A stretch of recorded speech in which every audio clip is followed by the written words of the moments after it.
शोदनन्दन व्रजजानरञ्जन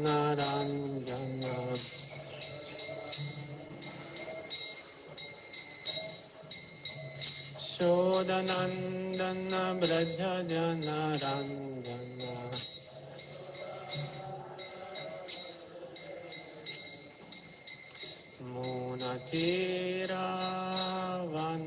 मूनतीरावनचारे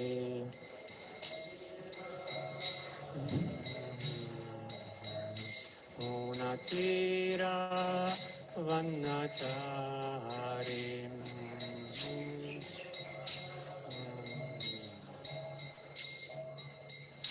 जयो राधा माधवा जयो कुञ्ज बिहारी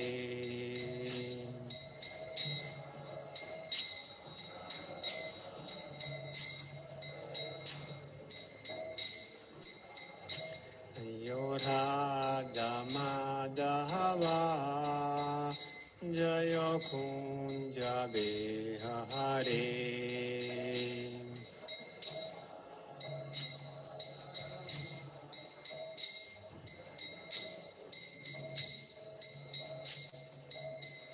जय गोपीजनवल्लभा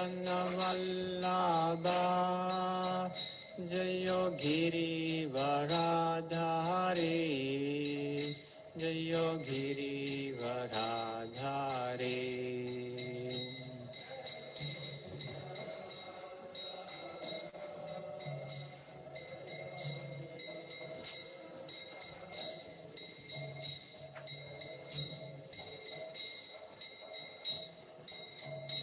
शोदनन्दन व्रजजानरञ्जन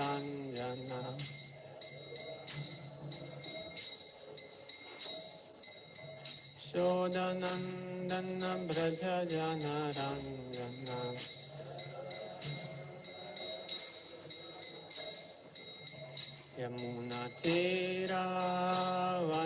यमुनातीरावनचारे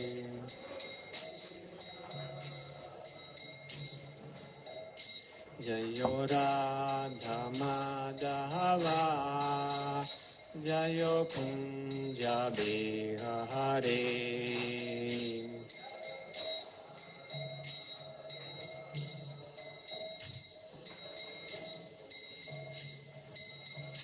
जयो राधा माधवा जयो Kunj Bihari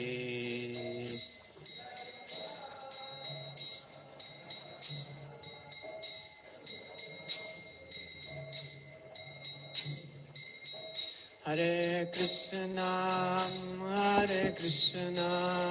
Krishna Krishna Hare Hare Hare Ram Ram Ram Hare Hare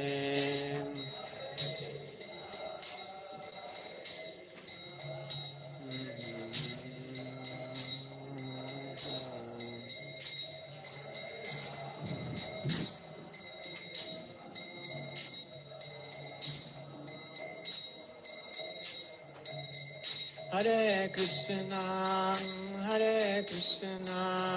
Krishna Krishna Hare Hare Hare Ram Ram Ram Hare Hare Krishna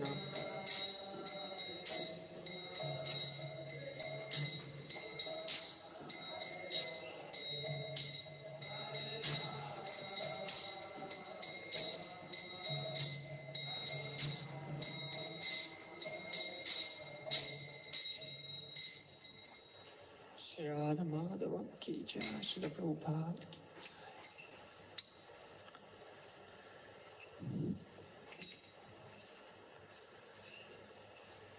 This morning we are reading from Srimad Bhagavatam, Canto 1, Chapter 9, The Passing Away of Bhishmadev in presence of Lord Krishna. 今天我们要学习的是圣典博伽瓦坛第一篇第9章，在葛克神面前，比什么对离开他的父亲。2021 Om Namo Bhagavate 0727雅坛早 Vasudevaya. 课，讲课的是应该是 Om Krishna Namo Achyuta Balaram Bhagavate Prabhu。 Vasudevaya. Namo Bhagavate Vasudevaya. Pitra Chanumata Raja Vasudeva Numoditaham Chakara Rajyam Dharmena Pitri Paita Maham Vibhum Pitra Chanumata 1.9.49 Raja Vasudeva Numoditam Chakra Rajyam Dharmenam Pitri Paita Maham Vibhum. Please chant.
Vaishnavas.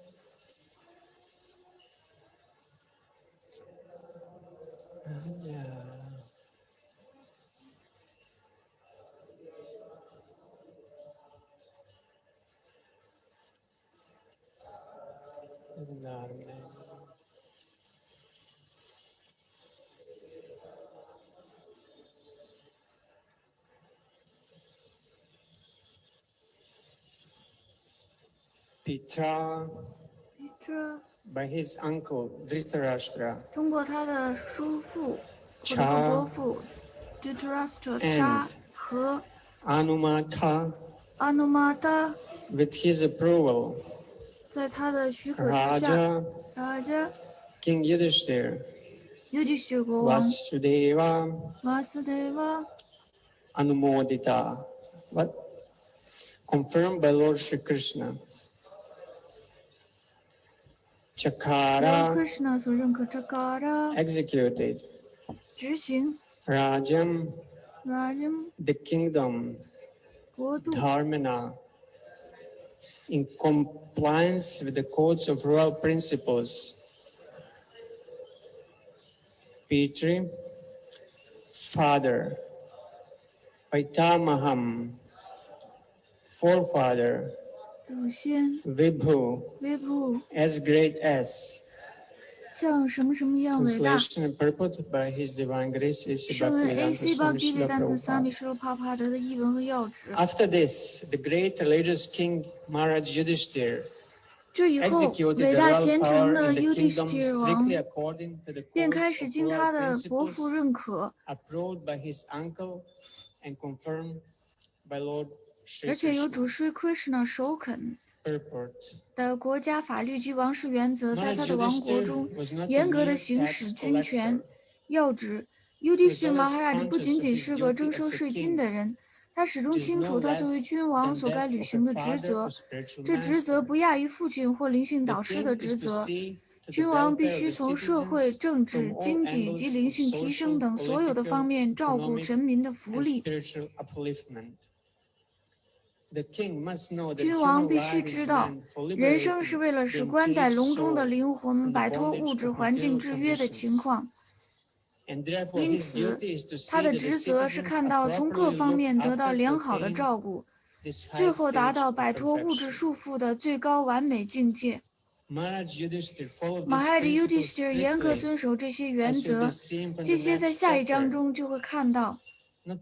他不仅遵守原则，而且所做的都得到他那位精通政治事务的伯父的批准，以及博伽放歌哲学的讲述者主师 Krishna 的确认。Yudhishthir Maharaj 是一位理想的君王，而在像他那样受过训练的君王管理下的君主制，显然是最佳政体，优于现代由人民当家作主的共和政体或人民政府。人民大众，特别是在这个卡利年代中的人，都是出身最低贱的书者，都没有受过良好的训练，都很不幸。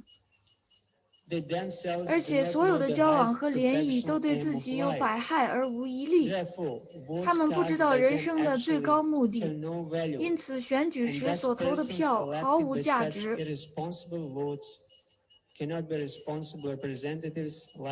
而经这种不负责任的选举选出的人，根本无法像 Yudhishthir Maharaj 那样承担起照顾国民的重任。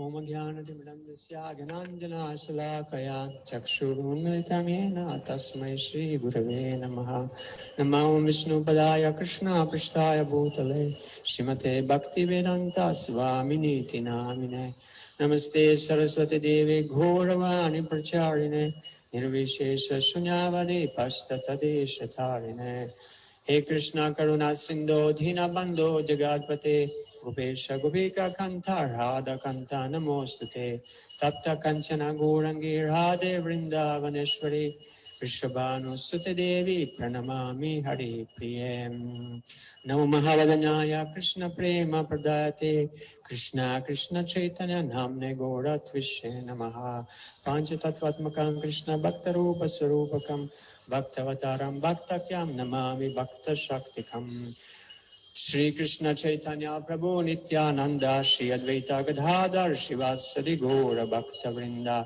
Hare Krishna Krishna Krishna Hare Hare Hare Rama Rama Rama Hare Hare. This is that fan who is making the noise. Please just turn it off. It's 请把这个电扇关了吧，因为它发出太大的噪音了。谢谢。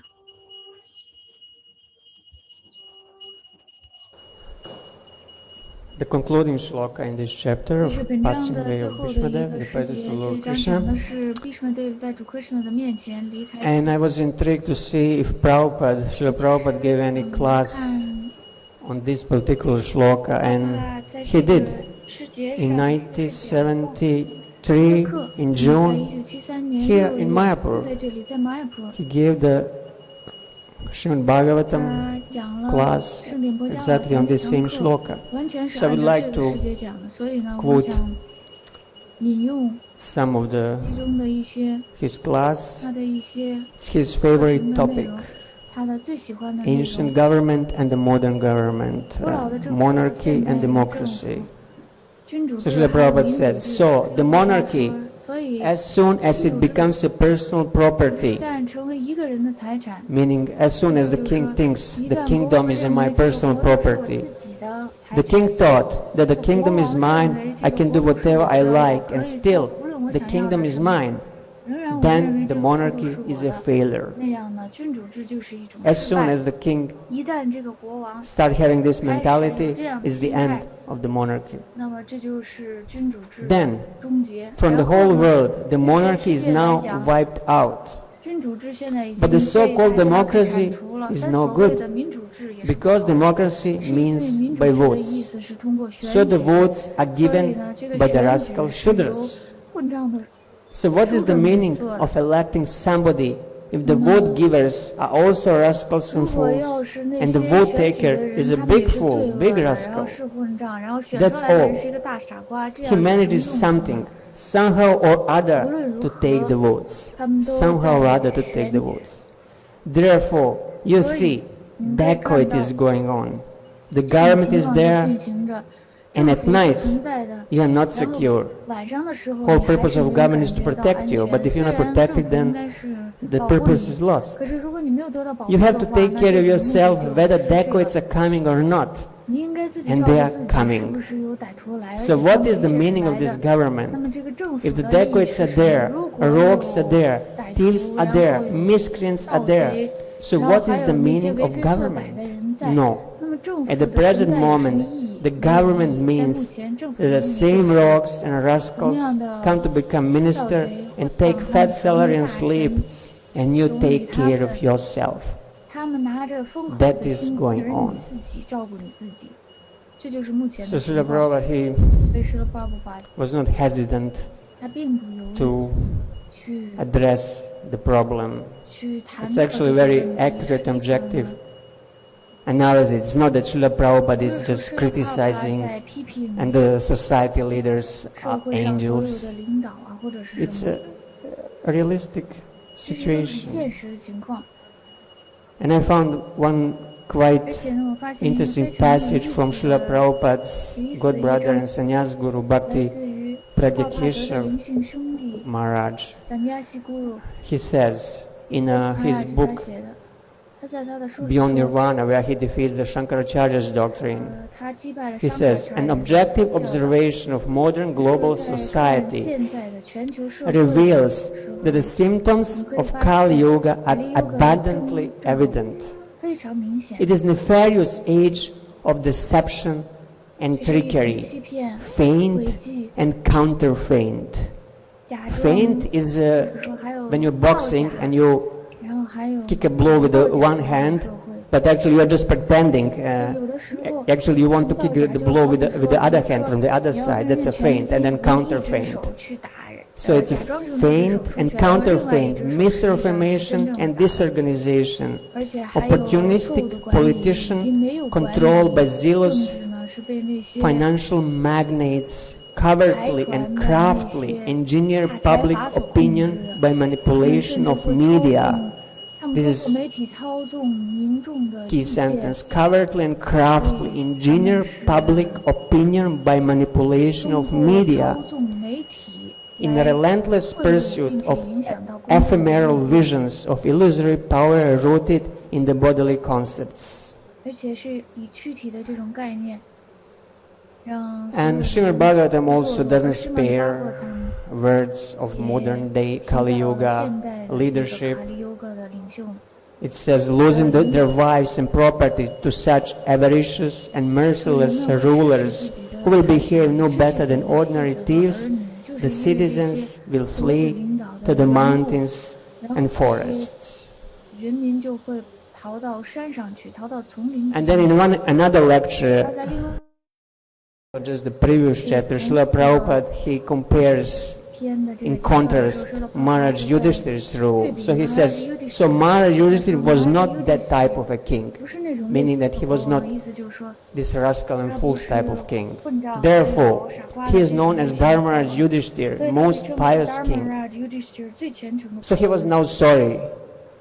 It's a lecture on the shloka where Pandavas, Lord Krishna, Maharaj Yudhishthira just came, and Bhishma was lying there, and he was feeling very sorry after the battle of Kurukshetra that because of him, to enthroning him, so many people had to die. So he felt genuinely remorseful. So he was now sorry, and Prabodhitopi, he was trying to pacify Maharaj Yudhishthira, meaning Bhishma.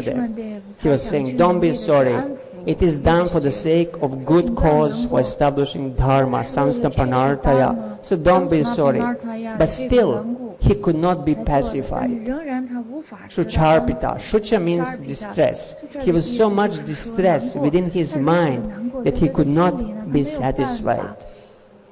So Maharaj Yudhishthira had such a tender, soft heart that he truly empathized with the suffering of people in his kingdom, and he felt so sorry, so distressed that so many people had to die just that he could come and rule the kingdom. But actually it was for the benefit of all. If Duryodhana continued to rule,